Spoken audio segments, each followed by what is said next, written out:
فلا تعلم صغير القوم معصية فذلك وزر إلى أمثاله عدلك فالسلك ما استاع يوما ثقب لؤلؤة لكن أصاب طريقا نافذا فسلك. In the past, we've covered other books like Alauddin and Layla wal-Dhib, and now we're starting on a book which is slightly more advanced, which I think is fitting. It is called Taajiru Baghdad, or The Merchant of Baghdad. This book begins even before the Tamheed, even before the preface.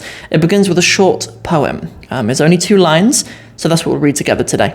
It is called As-Silku wal-Lu'lu'. So I'll read it for you. فلا تعلم صغير القوم معصية فذلك وزر إلى أمثاله عدلك فالسلك ما استاع يوما ثقب لؤلؤة لكن أصاب طريقا نافذا فسلك. So what does this mean? It begins with السلك واللؤلؤ. السلك, despite what it might sound like, this is a false friend actually. السلك is a thread. Okay, in our times it can mean a wire, right? But this story isn't set in like modern times. It can mean a wire for like modern things, right? Like silkul ardi, for example, is like ground wire. I think I've heard that in like construction stuff. So a silku is like a thread, and a lu'lu is pearls. فلا تعلم. Fa can usually be translated as so. La tu'allim. Tu'allim ends in a sukoon, so we know that this is a negative imperative. This is do not teach. La tu'allim, from the verb allama, yu'allimu, which means to teach. So la tu'allim, do not teach. صغير القوم, this is an idafa. This is the صغير of the qawm. The صغير is the small one, okay, in the singular, the small, is usually used to refer to children in this sort of context though, like much like in English, in a nice kind of way, you can say, for example, كيف الصغيرة, how is the small one, right? Like if a friend of yours has a baby daughter or something, كيف الصغيرة, and you can use it in the plural as well, كيف الصغار, as a nice way of saying like how are the little ones, rather than saying how are the children, how are the little ones. So the small of al-qawm, the qawm are the people or the nation. Good. So do not teach the small of a nation ma'asiyah. A ma'asiyah is a disobedience, or it kind of ends up being synonymous with a dhanb, with a sin, but it really means disobedience. If someone is aasi, then they are a disobedient one. So do not teach the small of a nation disobedience. Why?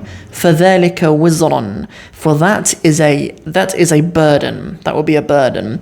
For what? إِلَى أَمْثَالِهِ, to his amthal, to his contemporaries, to those who are like him. Now, this is the little bit where the poet is calling upon some poetic license here. This next word on the end, عَدَلَكَ. This doesn't read like a normal fusha word. You will very rarely have a sukoon on the end of a k, on the end like this.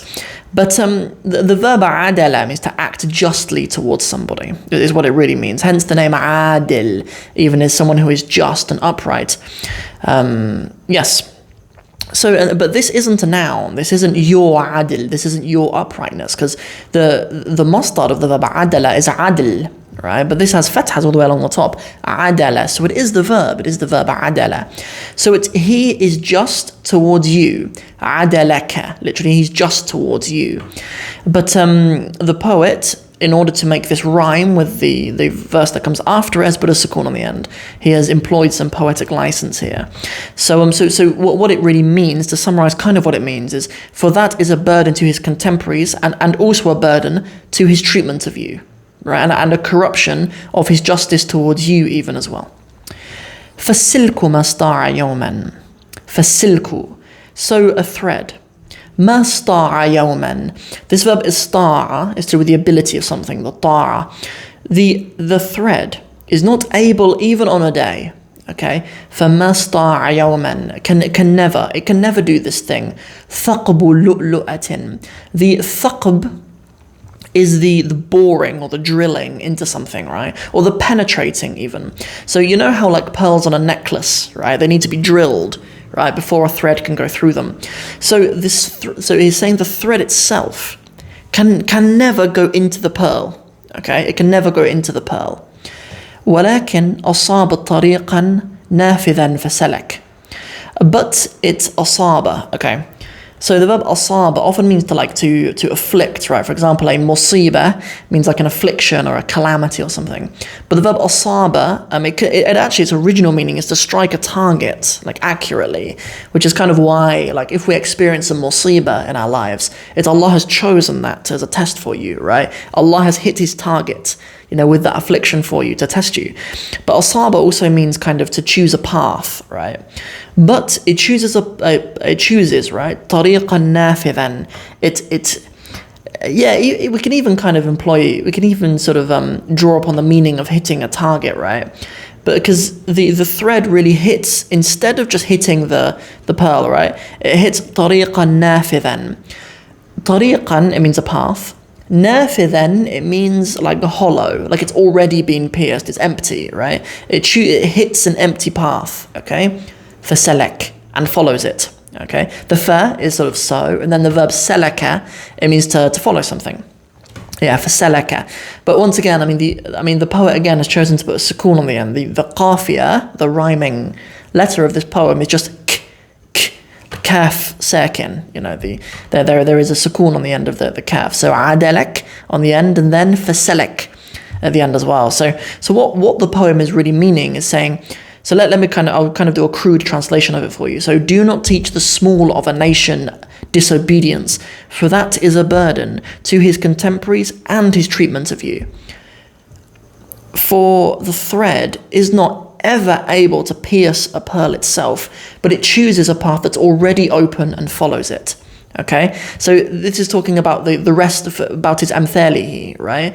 Like in the young of a group, like they don't just end up going through a pearl out of nowhere, right? It ends up, if there's like a path to disobedience among a group of the young or a group of the youth, then it has already been.